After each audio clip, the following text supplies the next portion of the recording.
ಅಯ್ಯೋ ಶಾಂತಿ, ಏನಾಗಿದೆ ನಿನಗೆ? ತಲೆ ಕೆಟ್ಟಿದ್ಯಾ ಹೇಗೆ? ಅಲ್ಲ, ನಿನ್ ಮಗನ್ ಬರ್ತಡೆಗೆ ನೀನೇ ಹೋಗಲ್ಲ ಅಂದ್ರೆ ಹೇಗೆ? ಚಿನ್ನು,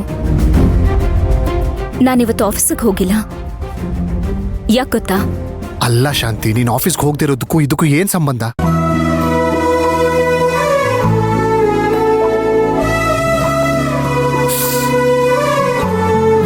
ಈಗ ಗೊತ್ತಾಯ್ತು ನನ್ಗೆ. ರಾಘವ್ ಬರ್ತಡೆಗೆ ಹೋಗ್ಬೇಕು ಅಂತ ತಾನೆ ನೀನ್ ಇವತ್ತು ಆಫೀಸ್ಗೆ ಹೋಗಿಲ್ಲ? ಹೌದು, ಹೋಗ್ಬೇಕು. ನಾನೇ ಹೋಗ್ತೀನಿ ಅಂತ ಹೇಳಕ್ಕಾಗತ್ತಾ? ಅಣ್ಣ ಇತ್ತೀಚೆಗೆ ಯಾಕೋ ಮೊದ್ಲಿನ ತರ ಇಲ್ಲ ಚಿನ್ನು. ಅವನ್ ಬಿಹೇವಿಯರ್ ತುಂಬಾ ಬದಲಾಗೋಗಿದೆ. ಅವನ್ ಫಸ್ಟ್ ಆಫ್ ಆಲ್ ಹುಷಾರಾಗಿದ್ದಾನ ಇಲ್ವೋ ಗೊತ್ತಿಲ್ಲ, ಅಥವಾ ಮದ್ವೆ ಆದ್ಮೇಲೆ ತಂಗಿ ನನ್ನ ಬಿಟ್ಟು ಹೋಗ್ಬಿಡ್ತಾಳೆ ಅನ್ನೋ ಚಿಂತೆ ಏನಾದ್ರೂ ಅವನಲ್ಲಿ ಇದೆಯಾ ಏನೋ ಗೊತ್ತಿಲ್ಲ. ಅವನ ಹತ್ರ ಮಾತಾಡೋಣ ಅಂತ ಅನ್ಕೋತೀನಿ, ಆದ್ರೆ ಮಾತಾಡಕ್ಕಾಗ್ತಿಲ್ಲ.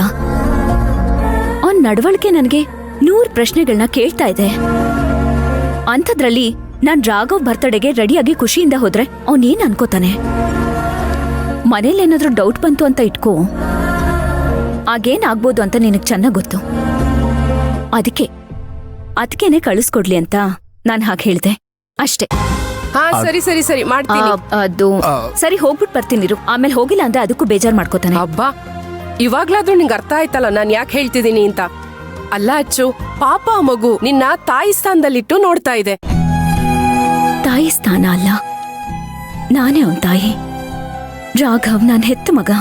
ಅವನ್ ಬರ್ತ್ಡೇನ ನಾನ್ ಮುಂದೆ ನಿಂತು ಸಂಭ್ರಮದಿಂದ ಆಚರಣೆ ಮಾಡ್ಬೇಕಾಗಿರೋದು ನನ್ ಧರ್ಮ.